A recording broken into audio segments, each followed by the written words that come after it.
পৃথিবীর 90% মানুষ কোন যুদ্ধে জড়িয়ে পড়তে পারে? ওই যুদ্ধেই জড়িয়ে পড়তে পারে যেই যুদ্ধ মসজিদে আকসাকে কেন্দ্র করে হবে। আর পৃথিবীতে এরকম ক্রাইটেরিয়া ফুলফিল করার মতো আর দ্বিতীয় কোনো বস্তু নাই যেটার জন্য এত বড় যুদ্ধ হতে পারে। নাই তো হবে কেমনে? যুদ্ধ হওয়ার জন্য কারণ থাকা লাগবে। তাহলে পৃথিবীর 90% মানুষ একটা যুদ্ধে জড়িত হয়ে যাবে, তার জন্য সবচেয়ে বড় কারণ হচ্ছে মসজিদে আকসা। যেই সমস্ত আল মালহামা আল কুবরার কথা রাসূলুল্লাহ সাল্লাল্লাহু আলাইহি ওয়াসাল্লাম বলেছেন যে কিয়ামতের পূর্ব মুহূর্তে এমনও যুদ্ধ হবে যে একটা পাখি উঠতে উঠতে ক্লান্ত হয়ে যাবে লাশের উপর দিয়ে। কারো যদি 100 সন্তান থাকে তাহলে 99টা সন্তান মারা যাবে। লাশের উপর দিয়ে উঠতে উঠতে পাখি ক্লান্ত হয়ে লাশের উপরেই পড়ে যাবে। তথা পৃথিবীর 90% মানুষ এই যুদ্ধে অংশগ্রহণ করবে।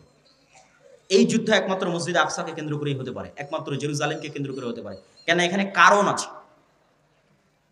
কারণ এটাই যে আপনি আজকে আমেরিকাকে প্রস্তাব দেন যে আপনাদেরকে আমরা মুসলমানেরা সারা দুনিয়া দিয়ে দিতে চাই, শুধু মসজিদে আকসা আমাদের দিতে হবে। তারা রাজি হবে না। জেরুজালেম আমাদের দিতে হবে, রাজি হবে না। আপনি ইহুদিদের বলেন যে তোমাদের জন্য আমরা নতুন একটা জান্নাত বানিয়ে দেব ইউরোপ আমেরিকার মধ্যে, তোমরা যাও সেখানে। এখানে কেন এসেছো? তারা এখানে এসেছে ধর্মীয় কারণে। আর আমরা সমাধান করতে যাচ্ছি পলিটিক্যাল, জাতীয়তাবাদী অথবা ধর্মনিরপেক্ষতাবাদী চেতনা দিয়ে নাকি মসজিদ আকসা উদ্ধার হবে।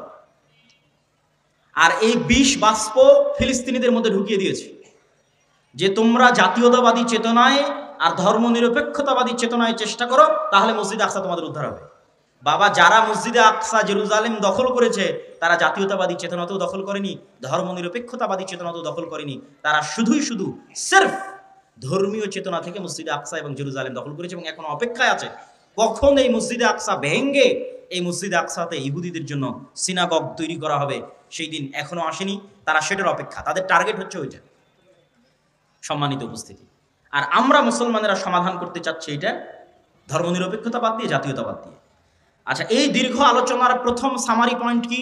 প্রথম সামারি পয়েন্ট হচ্ছে মসজিদে আকসা আপনার হাতে নাই মানে আপনি রাজনৈতিকভাবে পরাজিত।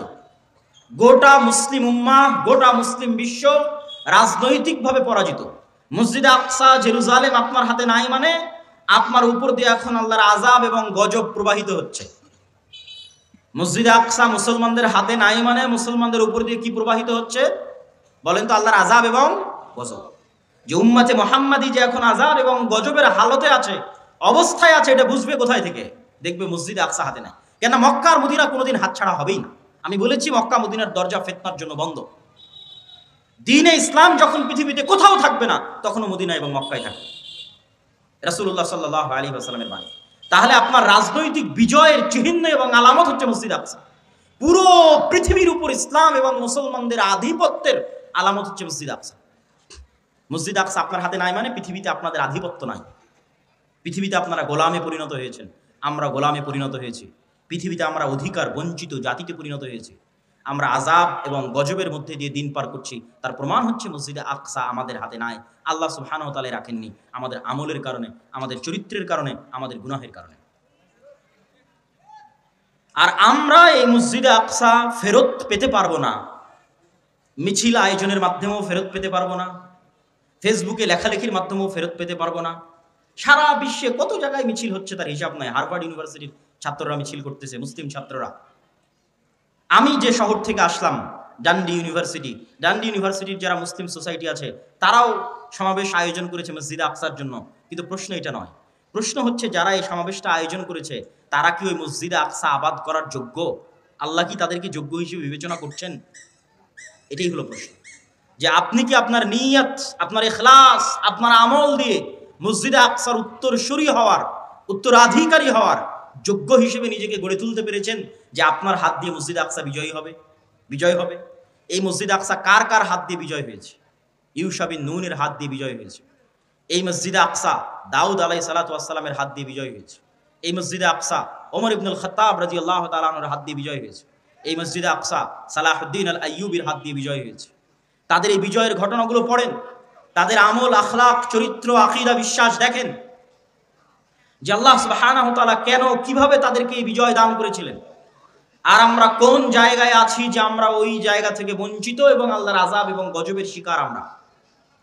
সম্মানিত উপস্থিতি, আজকে আমরা মুসলমানেরা যে কঠিন এবং ভয়াবহ অবস্থার মুখোমুখি, এই কঠিন এবং ভয়াবহ অবস্থার চাইতেও কঠিন এবং ভয়াবহ অবস্থা মুসলমানদের ইতিপূর্বে গেছে, এর চাইতেও কঠিন আর ভয়াবহ। সেটাই আপনাদেরকে শোনানোর জন্য সংক্ষিপ্ত একটা সামারি দিই। সেই সংক্ষিপ্ত সামারি হচ্ছে, মুসলমানেরা মাত্র 200 থেকে 300 বছরের মধ্যে যত যত বড় বড় ঝড় মোকাবেলা করেছে, এত বড় ঝড় তারপরে এখন পর্যন্ত আর মোকাবেলা করেনি। এই ঝড়গুলো কি কি? 3টে ঝড়। এক, ক্রুসেডারদের ঝড়, যারা মসজিদে আকসা নিয়ে চলে গেছিল, যারা বাগদাদে লক্ষ লক্ষ মুসলমানকে জবাই করেছিল, মুসলমানদের খালিফাকে পর্যন্ত জবাই করেছিল, আব্বাসীয় খেলাফতের পতন ঘটিয়েছিল। 3, কর্ডোভা, গ্রানাডা এবং স্পেনের পতন, সুকুত আন্দালুস, আন্দালুসের পতন, স্পেন, কর্ডোভা, গ্রানাডার পতন, 3টে। এই 3টার মধ্যে এখন 2টা চলমান আছে।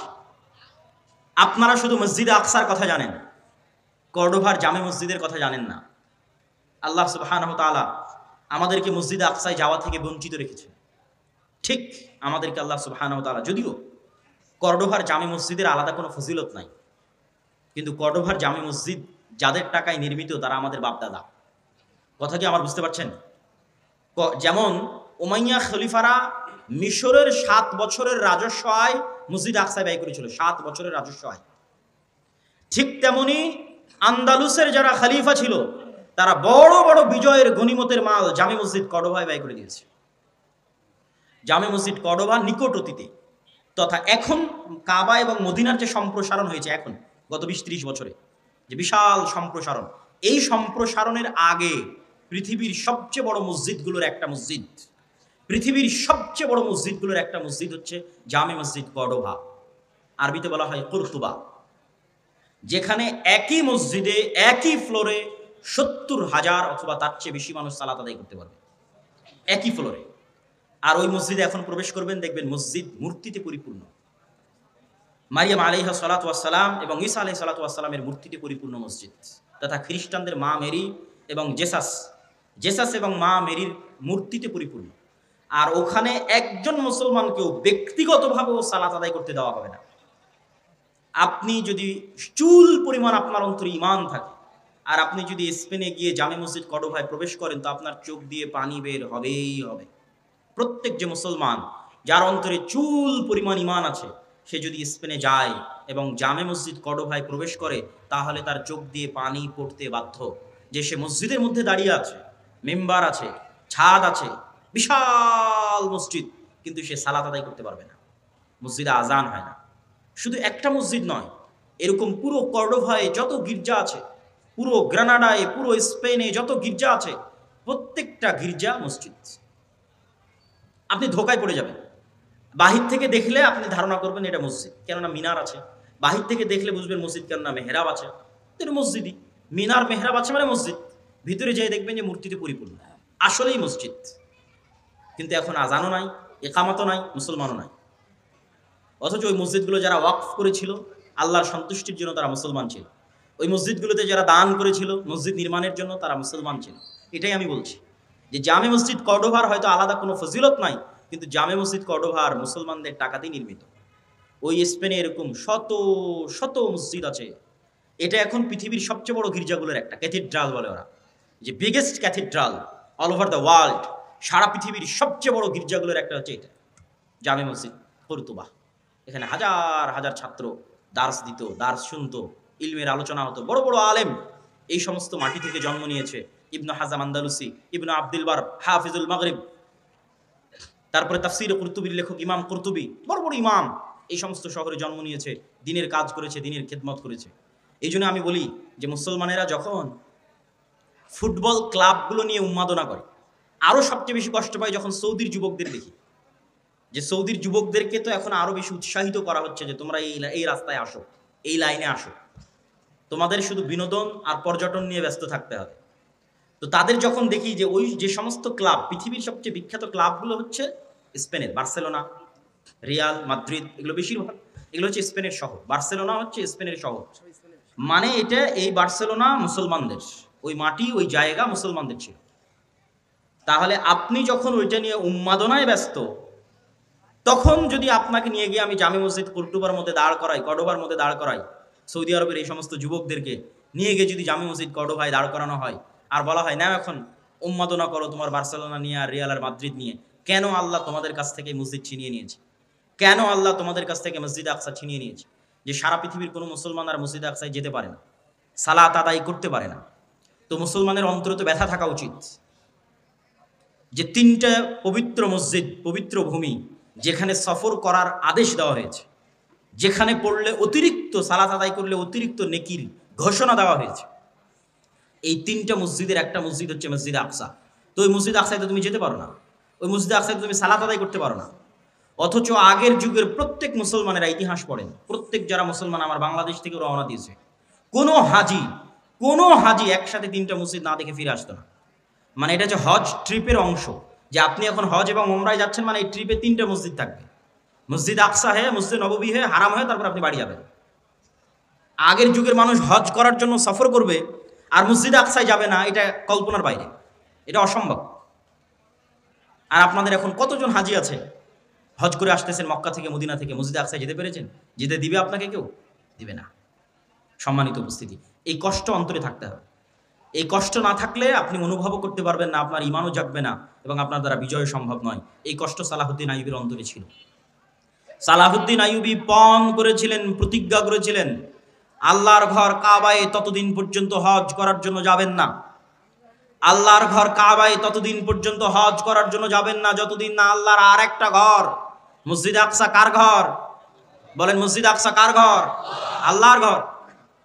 আমি ততদিন পর্যন্ত মক্কার কাবা জিয়ারতে যাব না যতদিন না আল্লাহ সুবহানাহু ওয়া তাআলার আরেকটি ঘর, যেটা মক্কার কাবা তৈরি হওয়ার 40 বছর পর তৈরি করা হয়েছিল, যেই ঘরে যুগে যুগে অসংখ্য নবী প্রেরিত হয়েছে, যেই এলাকাকে আল্লাহ আমাদের পবিত্র কোরআনে বরকতময় এলাকা বলে ঘোষণা করেছেন কয়েক জায়গায়, আমাদের পবিত্র কোরআনে পবিত্র ভূমি হিসেবে ঘোষণা করেছেন কয়েক জায়গায়, সেই আল্লাহর তৃতীয় ঘর মুক্ত না করা পর্যন্ত আমি সালাহুদ্দিন আইয়ুবী আল্লাহর আর একটা ঘর জিয়ারতের জন্য যাব না। আগে আল্লাহ সুবহানাহু ওয়া তাআলার এই ঘর মুক্ত করব, তারপরে আমি আল্লাহ সুবহানাহু ওয়া তাআলার আরেক ঘর জিয়ারতের জন্য যাব। এই হিম্মত, এই চেষ্টা, এই আবেগ সালাহুদ্দিন আইয়ুবীর ছিল, এই জন্য তিনি বিজয় করতে পেরেছিলেন।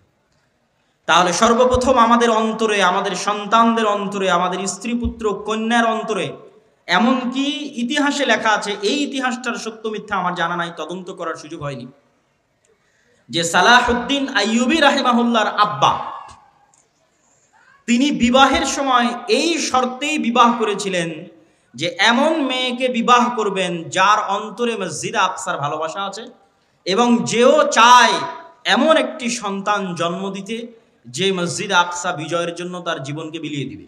মসজিদ আকসা বিজয় করতে পারবে না পারবে সেটা পরের কথা, কিন্তু মসজিদ আকসা বিজয়ের জন্য তার জীবনকে বিলিয়ে দিবে, শহীদ হয়ে যাবে। এই নিয়ত কোন মেয়ের আছে তাকে আমি বিবাহ করতে চাই। সম্মানিত উপস্থিতি, সালাহুদ্দিন আইয়ুবী রাহিমাহুল্লাহর যে যুগ, আমি বলেছি তিনটে মহাবিপদ মুসলমানেরা একই সময় পার করেছে। আমি শুধু তারিখগুলো বলবো, তাহলে আপনি বুঝবেন যে কিভাবে তিনটে যুগ মুসলমানেরা এই সময়ের মধ্যে পার করেছে।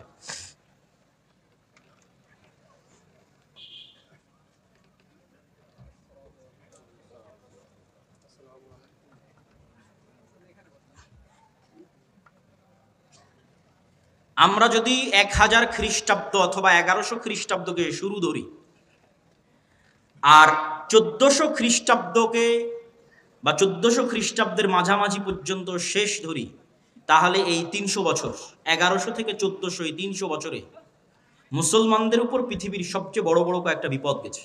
তার মধ্যে 1, মসজিদ আকসা হারিয়ে ফেলা। 2, মসজিদ আকসা কাদের হাতে মুসলমানেরা হারিয়ে ফেলেছিল? ক্রুসেডারদের হাতে।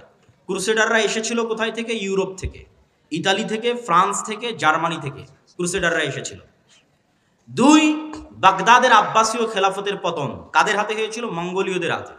মঙ্গোলীয়রা এসেছিল কোথায় থেকে? চায়নার পার্শ্ববর্তী দেশ মঙ্গোলীয় থেকে, যাদেরকে পৃথিবীর কোনো যুদ্ধে কেউ পরাজিত করতে পারেনি। স্রোতের মতো তারা এক শহর থেকে আর এক শহর বিজয় করতে করতে করতে করতে বাগদাদকে মাটির সাথে মিশিয়ে দিয়ে তারপরে তারা ক্ষান্ত হয়েছে।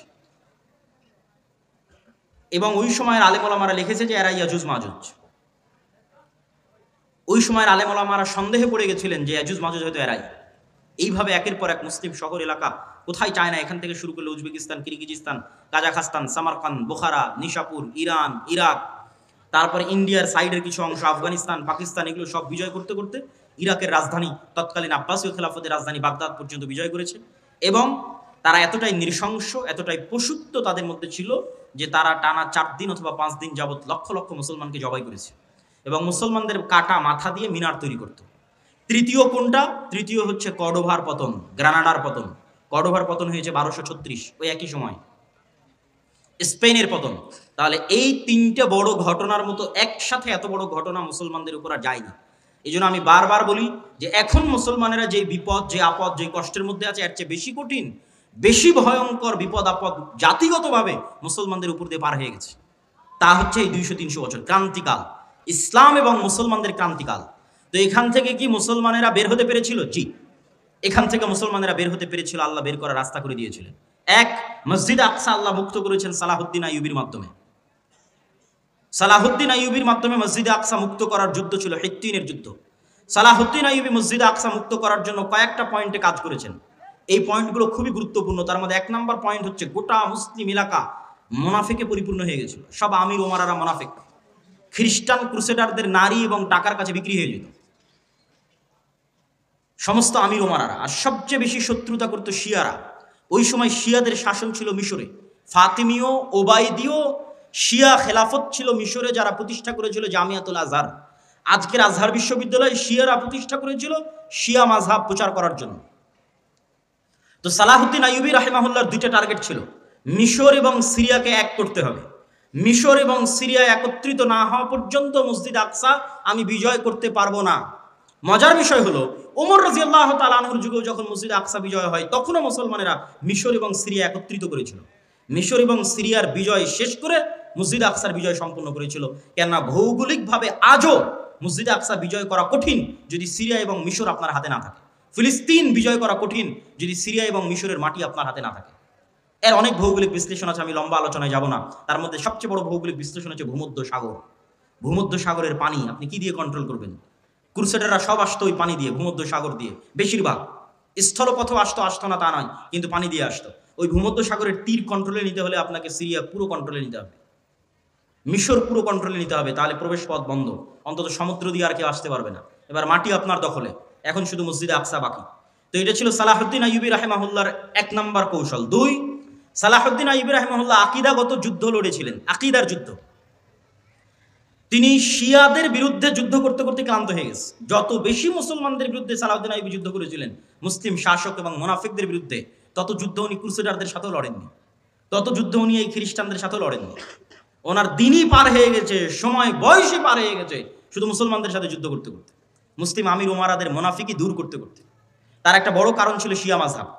এই শিয়া মাযহাব থেকে মিশরকে মুক্ত করার জন্য আরেকটা মাদ্রাসা প্রতিষ্ঠা হলো মাদ্রাসা নিজামিয়া। নিজামুল মুলক তিনি এই মাদ্রাসা প্রতিষ্ঠা করলেন। তার নামে মাদ্রাসার নাম হলো মাদ্রাসা নিজামিয়া। যে মাদ্রাসা নিজামিয়াকে প্রতিষ্ঠা করা হয়েছিল জামিয়াতুল আজহারের মোকাবেলায়, শিয়া মাযহাবকে উৎখাত করার জন্য আরব বিশ্ব থেকে। এবং এই মাদ্রাসা নিজামিয়ার ছাত্রদের বড় ভূমিকা ছিল পরবর্তীতে মঙ্গোলীয়দের পতন ঘটাতে এবং পরবর্তীতে ক্রুসেডারদের পতন ঘটাতে এবং পরবর্তীতে শিয়া মাযহাব থেকে আরব বিশ্বকে মুক্ত করতে মাদ্রাসা নিজামিয়ার ছাত্রদের বড় অবদান ছিল। বড় বড় আলেম এই মাদ্রাসার ছাত্র। ইবনু আসাকির তারিখ দিমাশকের লেখক এই মাদ্রাসার ছাত্র। ইমাম গাজ্জালি এই মাদ্রাসার ছাত্র। এবং এই মাদ্রাসারই পরবর্তী উত্তরসূরিরা ছিলেন ইবনু কাসির, ইবনুল আসির, ইবনু তাইমিয়া। তাদের যুগে যারা, তারা আরো পরে এসেছেন, কিন্তু তার আগের যখন মাদ্রাসা প্রতিষ্ঠা হয় তখনকার কথা বলছি, সম্মানিত উপস্থিতি। তারপরে সালাহুদ্দিন আইয়ুবী রাহিমাহুল্লাহ মিশর বিজয় করার পর জামিয়াতুল আজহার থেকে শিয়া মাযহাবকে চিরদিনের জন্য নিষিদ্ধ করে দিলেন। এবং আজ পর্যন্ত, এখন পর্যন্ত মিশরে আর পরবর্তীতে শিয়া মাযহাব প্রবেশ করতে পারেনি এবং জামিয়াতুল আজহার বা আজহার বিশ্ববিদ্যালয়ে শিয়া মাযহাব প্রবেশ করতে পারেনি। তারপরে এবার যখন তিনি জেরুজালেম বিজয়ের জন্য অভিযান শুরু করলেন, তখন সবচেয়ে বড় যুদ্ধটা হয়েছিল হিত্তিনের প্রান্তরে। আর ইউরোপ থেকে যারা এসেছিল, ইউরোপ হচ্ছে সব শীতকালীন দেশ, শীতকালীন কান্ট্রি। মুসলমানেরা শীতকালীন এরিয়া বিজয় করতে পারত না। স্পেন পর্যন্ত গিয়ে শেষ। স্পেনের সাথে লাগানো ফ্রান্স, স্পেনের সাথে লাগানো সীমানা ইতালির, ইতালি ফ্রান্স মুসলমানেরা বিজয় করতে পারেনি। তার সবচেয়ে বড় কারণ ছিল বরফ এবং শীত। তার পরবর্তীতে নৈতিক এবং চারিত্রিক অধঃপতন তো আছে। তারপর আজীবন ইস্তাম্বুল মুসলমানেরা বিজয় করতে পারেনি, কনস্টান্টিনোপল তখনও অবিজিত। যখনকার ঘটনা বলছি তখনও বিজয় হয়নি। এটা আমি আসবো ধীরে ধীরে এবং আমার বক্তব্য শেষের দিকে নিয়ে যাব। তাহলে কি হলো? সালাহুদ্দিন আইয়ুবী হিত্তিনের প্রান্তরে যুদ্ধ করছেন কাদের সাথে? যারা ওই সমস্ত এলাকা থেকে এসেছে যেগুলোতে -ডিগ্রির শীত। তো এই জন্য সালাহুদ্দিন আইয়ুবী ওদেরকে নিয়ে চলে গেলেন মরুভূমিতে, যুদ্ধে পরাজয়ের ভান করে সবকে নিয়ে গেলেন মরুভূমিতে, যেখানে পানির কোনো ব্যবস্থা নাই, মাইল 50-100 কিলোমিটারের মধ্যে। আর চারিদিকে আগুন জ্বালিয়ে দিয়ে ব্যবস্থা করলেন গরমের তাপের। যুদ্ধ ছিল জুন জুলাইয়ের মৌসুম, উপরে সূর্যের তাপ, নিচে মরুভূমির তাপ, আর চারিদিকে আগুনের তাপ। এই তাপ সহ্য করার জন্মগত ক্ষমতা আরবদের আছে, কেননা তারা মরুভূমিতেই বড় হয়েছে। আর যারা ক্রুসেডাররা এসেছে তারা সব এসেছিল শীত দেশ থেকে। এই জন্য গরমে গায়ের সব বর্ম, লোহার বর্ম তারা খুলে ফেলতে বাধ্য হয় এবং যুদ্ধে তাদের পরাজয় সুনিশ্চিত হয়। তবে মজার বিষয় কি? মজার বিষয় হচ্ছে ওমর রাদিয়াল্লাহু তাআলা আনহু মসজিদ আকসা বিজয় করেছেন, এক ফোঁটা রক্ত পড়েনি। সালাহুদ্দিন আইয়ুবী মসজিদ আকসা বিজয় করেছেন, এক ফোঁটা রক্ত পড়েনি। এবং আমি বিশ্বাস করি তৃতীয়বার যখন মসজিদ আকসা বিজয় হবে তখনও এক ফোঁটা রক্ত পড়বে না। এই ধারাবাহিকতা বজায় থাকবে, আল্লাহ সুবহানাহু ওয়া তাআলা সেই ব্যবস্থা করে দিবেন, এটা বিশ্বাস করি অন্তর থেকে ইনশাআল্লাহ। সম্মানিত উপস্থিতি, তাহলে একটা গেল আল্লাহ সালাহুদ্দিন আইয়ুবীর মাধ্যমে মসজিদ আকসা বিজয় করলেন। আর একটা হচ্ছে আইনে জালুতের যুদ্ধ, মঙ্গোলীয়রা বাগদাদের পতন ঘটিয়ে এগিয়ে যাচ্ছে। তিনটা মসজিদ একত্রে তাদের দখলে চলে আসবে, জেরুজালেম দখলে আসবে, মক্কায় দখলে আসবে, মদিনা দখলে আসবে। তিনটা মসজিদকে বাঁচানোর মতো ওই সময় আর কোনো শক্তিশালী শাসক ছিল না, মামলুক, মিশরের মামলুকরা ছাড়া। সালাহুদ্দিন আইয়ুবীর পরপরই 50-100 বছরের মাথায় মঙ্গোলীয়দের এই ঘটনাগুলো। তখন মামলুকদের বাদশা ছিল সাইফুদ্দিন কুতজ, জাহিরুদ্দিন আল বেরবাস। তাদের সাথে যুদ্ধে সর্বপ্রথম মঙ্গোলীয়রা পরাজয় ঘটে। তাহলে একদিকে জেরুজালেম উদ্ধার হলো, মঙ্গোলীয়দের পরাজয় হলো। পরবর্তীতে মঙ্গোলীয়দের কি হলো? পরবর্তীতে মঙ্গোলীয়রা নিজেরা ইসলাম গ্রহণ করে নিল। এই জন্য আজকে যত পাকিস্তান ইন্ডিয়াতে খান দেখেন, মুসলমানেরা সব খান, এরা সব হচ্ছে মঙ্গোলীয়দের বংশধর। মঙ্গোলীয়রা পরবর্তীতে সব ইসলাম গ্রহণ করে নিয়েছিল। তার সবচেয়ে বড় কারণ ছিল মঙ্গোলীয়রা ছিল অশিক্ষিত, মূর্খ, অসভ্য। আর তারা মুসলমানদের যে সমস্ত নারী পুরুষদের ধরে নিয়ে যেত, এরা সবাই ছিল শিক্ষিত, উচ্চ মার্গের শিক্ষিত মুসলমান নারী এবং পুরুষ না। তাদের সাথে বিবাহ বন্ধনে আবদ্ধ হওয়ায় ধীরে ধীরে ধীরে ধীরে তাদের পরবর্তী জেনারেশন ইসলাম গ্রহণ করে ফেলে। আর ক্রুসেডাররা কি হলো? ক্রুসেডাররা ফিরে চলে গেল ইউরোপে এবং আজ অবধি তারা ক্রুসেড চালাচ্ছে, চলছেই ক্রুসেড। আচ্ছা, এই দুইটা সংকট কাটিয়ে উঠে মুসলমানদের কোনো অর্জন আছে? আছে। স্পেন মুসলমানেরা ফিরে পায়নি, কিন্তু স্পেনের পরিবর্তে আল্লাহ মুসলমানদেরকে এরপরই, স্পেনের পরিবর্তে আল্লাহ মুসলমানদের এই দীর্ঘদিন যাবৎ মুসলমানেরা কুস্তুনতুনিয়া বিজয় করতে পারে না। কুস্তুনতুনিয়া বিজয়ের ইতিহাস পড়ে দেখেন, কত শত শত সাহাবি, আল্লাহর তাবি, সাহাবিদের তাবি তাবে তাবি এই কুস্তুনতুনিয়া যুদ্ধে শহীদ হয়েছে। যত চেষ্টা করেছে পারেনি। আবু আইয়ুব আল আনসারী রাদিয়াল্লাহু তাআলা আনহু এই কুস্তুনতুনিয়া বিজয় করতে এসে শহীদ হয়ে গেছে। এই কুস্তুনতুনিয়া বিজয়ের তৌফিক আল্লাহ দিলেন কখন? ক্রুসেডারদের হাতে মসজিদ আকসা হারানোর পরে, আবার মসজিদ আকসা ফিরে পাওয়ার পরে, মঙ্গোলীয়দের হাতে মুসলমানদেরকে চরম শাস্তি এবং আযাব দেওয়ানোর পরে, আবার মঙ্গোলীয়দের হাত থেকে সে আযাব এবং শাস্তি থেকে মুক্তি দেওয়ার পরে, আর স্পেনের গ্রানাডা এবং কর্ডোভার পতনের পরে মুসলমানেরা ইস্তাম্বুল বা আজকের তুরস্ক বিজয় করে, মুহাম্মদ আল ফাতেহ, এবং ওসমানীয় খেলাফতের কায়েম হয়। এবং ওসমানীয় খেলাফত আমলে মুসলমানদের শান শওকত, শক্তি, সামর্থ্য বহাল ছিল। আমি আগেই বলেছি মুসলমানদের রাজনৈতিক বিজয়ের চিহ্ন কি? মসজিদ আকসা আপনার হাতে আছে কিনা? ওসমানীয়দের হাতে মসজিদ আকসা ছিল। তারা মসজিদে আকসায় কোনো ইহুদিকে জমি ক্রয়ের পর্যন্ত সুযোগ দেয়নি ওসমানীয়রা, কেন ইহুদিদের ব্রেন ছিল খুব শার্প। তারা আগে জমি ক্রয় করে সেখানে তাদের বসতি স্থাপন করতে চাচ্ছিল ওসমানীয় খেলাফতের শেষ আমলে। আজ আমরা এই বিপদে কেন? আজ আমরা এই বিপদে আছি তার সবচেয়ে মূল কারণ হচ্ছে ঔপনিবেশিক শাসন আমল, কলোনিয়াল সিস্টেম। পৃথিবীর প্রায় সব মুসলিম দেশই, দুই একটা বাদ দিয়ে প্রায় সব মুসলিম দেশই ইস্তেমার, আরবিতে বলে ইস্তেমার, বাংলায় বলে উপনিবেশ, ইংরেজিতে বলে কলোনি। প্রায় সব মুসলিম দেশই ইউরোপের কোনো না কোনো দেশের কলোনি ছিল নিকট অতীতে। এটা হচ্ছে আমাদের উসমানীয় খেলাফতের পতনকাল থেকে নিয়ে আজ পর্যন্ত এই 150, 200, 300 বছরে, মানে আমরা যে জেনারেশন এখন অবস্থান করছি, এটা লাস্ট 200 বছর বা 250 বছর পৃথিবীর কোনো না কোনো মুসলিম দেশ, কোনো না কোনো ইউরোপিয়ান কান্ট্রির কলোনি ছিল। আমরাও 1947-এর আগ পর্যন্ত ব্রিটিশের কলোনি ছিলাম। তো 1947 তো ভাই এই কয়দিন আগের কথা। অনেকের দাদাও এখনো জীবিত আছে যারা 47 দেখেছে, এখনো জীবিত আছে। তো 47 তো কালকের কথা। তো 47-এর আগ পর্যন্ত আমরা ব্রিটিশদের গোলাম ছিলাম। এরকম সারা পৃথিবীর প্রায় সব মুসলিম দেশ কোনো না কোনো ইউরোপিয়ান কান্ট্রির গোলাম ছিল। এবং এর উপর আমার লম্বা বিস্তারিত আলোচনা আমি গতকাল করেছি। এই গোলামির নিজাম থেকে ওই ব্রিটিশরা যেমন পুরো ভারতকে 3 ভাগে ভাগ করে দিল, বাংলাদেশ, পাকিস্তান এবং ইন্ডিয়া, ঠিক ওই ব্রিটিশরা যখন তাদের আরবে কলোনি ছিল তখন তারা আরব কেমনভাবে ভেঙে চূর্ণ বিচূর্ণ করে দিল। কাতার নামে পৃথিবীতে কোনো দেশই ছিল না, আরব আমিরাত নামে পৃথিবীতে কোনো দেশই ছিল না, জর্ডান নামে পৃথিবীতে কোনো দেশই ছিল না, ইসরায়েল নামে পৃথিবীতে কোনো দেশই ছিল না, লেবানন নামে পৃথিবীতে কোনো দেশই ছিল না। ঠিক তেমনি বাংলাদেশ বা পাকিস্তান নামে পৃথিবীতে কোনো দেশ ছিল না। এগুলো সব ওই যে ইস্তেমার, কলোনিয়াল সিস্টেম।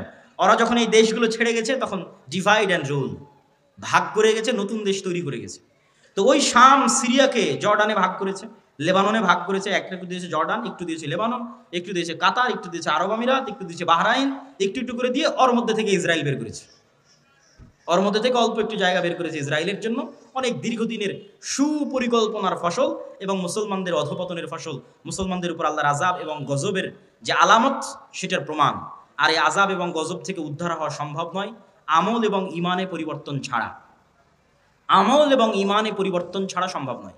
আমি আপনাকে চ্যালেঞ্জ দিয়ে বলতে পারি, যেই ইহুদিরা ইসরায়েলে আছে তারা তাদের ধর্ম পালনে, আপনারা আপনাদের ধর্ম পালনে যতটুকু অ্যাক্টিভ তার চেয়ে বেশি অ্যাক্টিভ।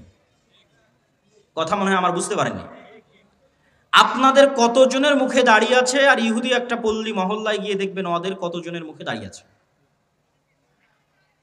ইহুদিরা সারা পৃথিবীর মানুষকে চায় যে তারা খারাপ থাকুক, কিন্তু তারা নিজেরা ভালো থাকবে।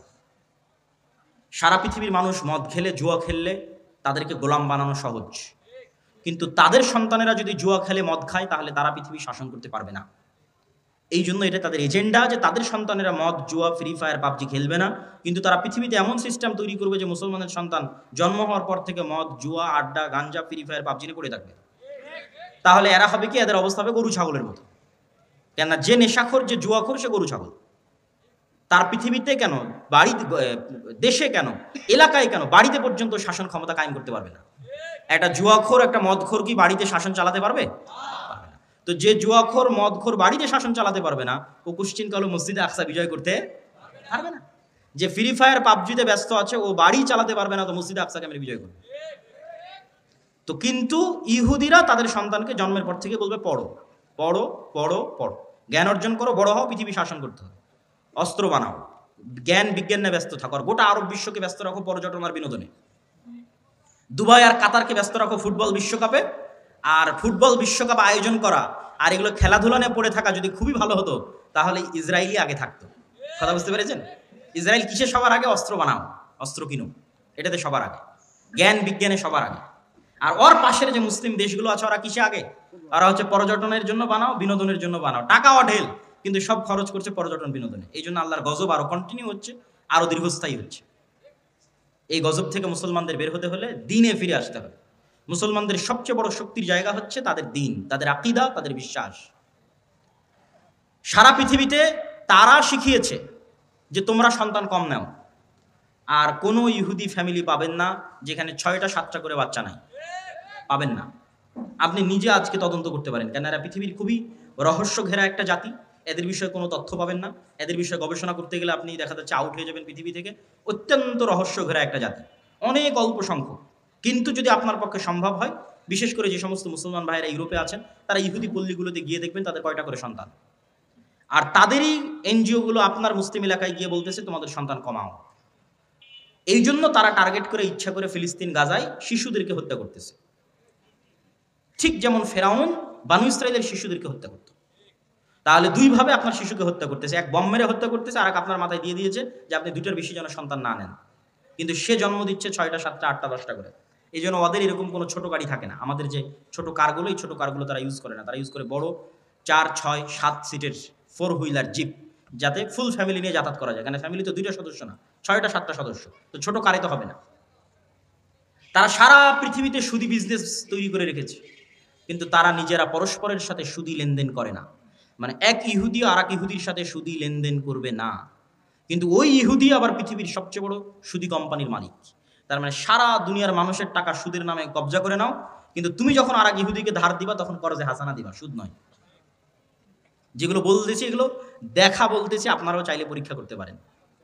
এইরকম বড় বড় দাড়ি থাকবে তাদের, 80 থেকে 90%। 3 ওয়াক্ত সালাত আদায় করবে, তাদের মসজিদের নাম সিনাগগ। 3 ওয়াক্ত সালাতের জন্য মসজিদে যাবে, এবং এরকম লম্বা দাড়ির সাথে যাবে। তাহলে তাদের সাথে আমাদের শত্রুতা কি? আমাদের আকীদা বিশ্বাসে কিন্তু অনেক মিল আছে।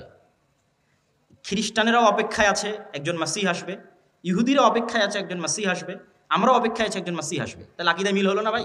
আকীদা মিল আছে, আর মাসিহ তো আসবেই, ঈসা মাসিহ। কিন্তু কার জন্য উদ্ধারকারী হয়ে আসবেন সেটাই হলো প্রশ্ন। খ্রিস্টানদের জন্য উদ্ধারকারী হয়ে আসবেন, না মুসলমানদের জন্য উদ্ধারকারী হয়ে আসবেন, না ইহুদিদের জন্য উদ্ধারকারী হয়ে আসবেন? কোরআন এবং হাদিস বলছে মাসিহ আসবে 2টা, একটা মাসিহ দাজ্জাল আর একটা ঈসা মাসিহ।